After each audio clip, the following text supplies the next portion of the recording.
सिद्धांत क्लासेस के YouTube channel पे आप सबका स्वागत है। देखिए, समाकलन की अगर एक क्वेश्चन की बात करें 9x² प्लस 5x और प्लस 6, अगर इसका हमें समाकलन करना है x के सापेक्ष, तो जो भी मैथ के स्टूडेंट होंगे समाकलन बड़ी आसानी से इसको कर सकते हैं, आराम से कर सकते हैं। लेकिन अगर इसी में हम थोड़ा सा चेंजिंग कर दें, जैसे इसको हम 1 कर दें, इतना 1/9x² प्लस 5x प्लस 6, इसका समाकलन करना हो तो कैसे करते हैं? इसका समाकलन करने की जब जो बात आती है तभी हमें पूर्ण वर्ग बनाकर समाकलन सीखना होता है, पूर्ण वर्ग बना करके। अब पूर्ण वर्ग कैसे बनेगा? अगर क्या कहते हैं, द्विघातीय त्रिपद व्यंजक के बहुत सारे क्वेश्चंस आप पहले भी पढ़े होंगे जहां पर हमें पूर्ण वर्ग बनाने की जरूरत पड़ती, वही रूल यहां पर भी लगाते हैं। और कैसे? देखिए, बहुत ही आसान है पूर्ण वर्ग बनाना। हम इसको पहले या चलिए इसी में सॉल्व करके दिखाते हैं। यह हम कुछ इस प्रकार से करेंगे। सबसे पहली बात, जो ये दो घातीय त्रिपद व्यंजक दिखेगा, जैसा कि ये दिख रहा, इसमें x² के गुणांक को 1 बनाना रहता है। x² के गुणांक को 1 बनाना रहता है, तो 1 कैसे बनेगा? 1 हम ले लेंगे कॉमन। अब कहोगे इसमें कॉमन कहां से जी?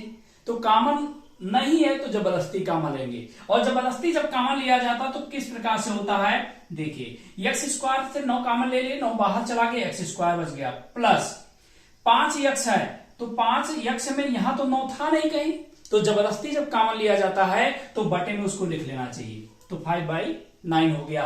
प्लस 6 है, 6 में भी 9 कॉमन लिया हमने, बटे में 9 लिख दिया। जबरदस्ती कॉमन लेना समझ में आ गया होगा।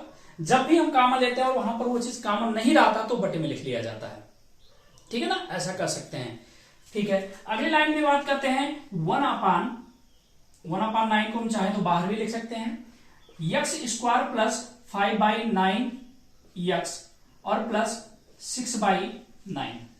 देखिए क्या करते हैं, दो पूर्ण वर्ग बनाना हमें, तो पहला काम तो क्या करते हैं, x² के गुणांक को 1 बना लेते हैं। दूसरा काम करते हैं, अब जो x का गुणांक है, जैसा दिख रहा होगा, अच्छा मान लीजिए x² का गुणांक पहले से 1 है, तब ये वाला स्टेप करने की जरूरत नहीं थी जो कॉमन हमने लिया है। क्या करते हैं कि यहां पर जो भी x का गुणांक रहेगा, जैसे यहां पर x का गुणांक कितना, 5/9,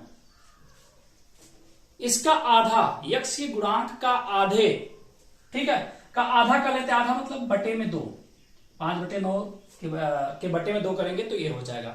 आधा मतलब हमेशा बटे 2 होता है, तो ये हमारा कितना हो जाएगा, 5/18। तो हमें याद रखना चाहिए x के गुणांक के आधे का वर्ग, इसका आधा कितना है, 5/18 का वर्ग। एक बार जोड़ लेते हैं और एक बार घटा लेते हैं।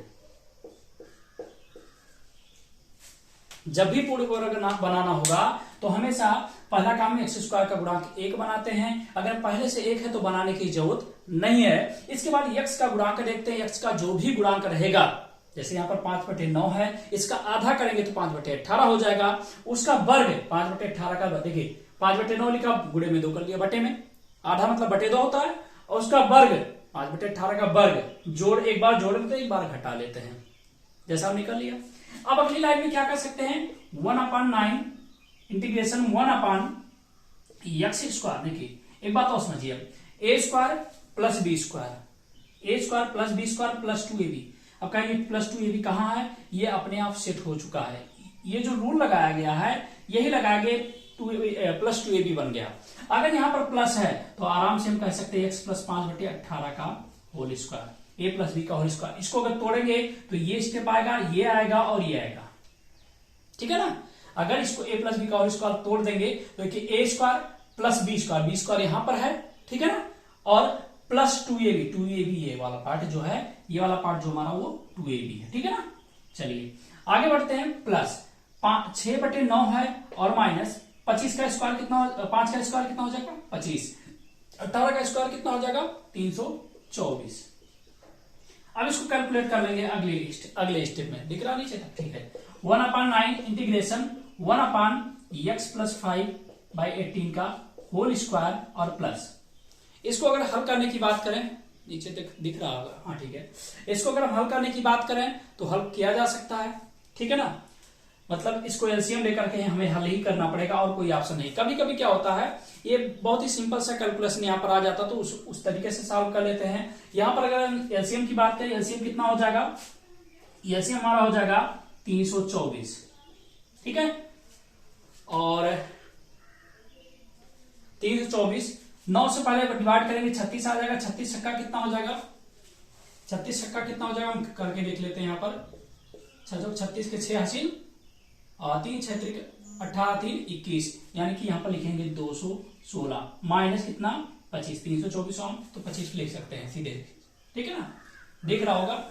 जिसको ये भी कंफ्यूजन में बता, देखिए 324 में हमें सबसे पहले किससे 9 से भाग कर लेना चाहिए। जब 9 से भाग करेंगे कितना हो जाएगा, देखिए 9 त्रिक 27, ठीक है, कितना बचा हमारे पास 5, इसके बाद 4 उतार लेंगे, 9 छक 54, तो 36 आया कि नहीं आया, तो इसलिए 36 का इसमें गुणा कर लिए। अब अगले लाइन में हम बात करें, देखने चलिए ऊपर का मैं एक स्टेप मिटा दे रहा हूं, चलिए 2 स्टेप मिटा देते हैं, इसको सॉल्व करते हैं आगे। ये हमारा हो जाएगा 1/9 इंटीग्रेशन 1/x + 5/18 का होल स्क्वायर और प्लस ये हमारा हो जाएगा 216 में से अगर हम 25 घटा लें तो 216 में से 25 घटाएंगे कितना हो जाएगा, देखिए 6 में से 5 गया 1 में से 2 घटेगा नहीं तो 11 में से 2 गया हमारा कितना 9 और 191 बचा, 191 बटे 324 dx, ठीक है ना। यहां तो कोई दिक्कत नहीं, 1/9 इंटीग्रेशन 1/x + 5/18 का होल स्क्वायर और प्लस, समझिए जब भी ऐसा क्वेश्चन पाएंगे यहां तक पहुंचेंगे हमेशा इसको स्क्वायर बनाना होता है। देखते किसका स्क्वायर ये बना, जैसे 191 किसी का स्क्वायर नहीं बनना तो अंडर रूट लगा दीजिए अपने मन से। 324 जो है ये 18 का वर्ग होता है तो 18 लिख लेते हैं और होल स्क्वायर लगा लेते हैं अपने मन से। क्या किया हमने इसे समझिए, अगर होल स्क्वायर किसी का बना जैसे 36 मान लीजिए यहां पर आता तो 6 का स्क्वायर लिख लेते हैं, नहीं बना तो अंडर रूट लगा लेते हैं। जैसे 191 के ऊपर अंडर रूट लगा दिया, 324 पे 18 लिख दिया और होल स्क्वायर लिख दिया, ठीक है ना। अब हमारा एक फॉर्मूला पढ़े होंगे 1/x² + a² dx, 1/x² + a² dx, तो 1/x² की जगह पर ये है प्लस a² की जगह पर a है ना, कांस्टेंट a मतलब कांस्टेंट ये है और x की जगह पर ये है। बस अब इसके बाद हमें फॉर्मूला लगा लेना है और हमारा आंसर आ जाएगा। हाँ, अगर फॉर्मूला नहीं आता है तो आप भूल जाइए कि आपको कैलकुलस आएगा। कैलकुलस अगर सीखना चाहते ही हैं कि आपको कैलकुलस आए तो आपको फॉर्मूला याद ही करना पड़ेगा और कोई ऑप्शन नहीं आपके पास है, ठीक है ना। अगर आप लोग को वीडियो समझ में आ रहा होगा तो अपने ग्रुप में जरूर शेयर कीजिएगा और आपके जो भी फ्रेंड होंगे वो भी इस वीडियो को देखें और समझें। और अगर कोई भी सुधार की जरूरत है या कोई भी आप अपनी बात रखना चाहते हैं तो कमेंट जरूर कीजिएगा, ठीक है ना। चलिए।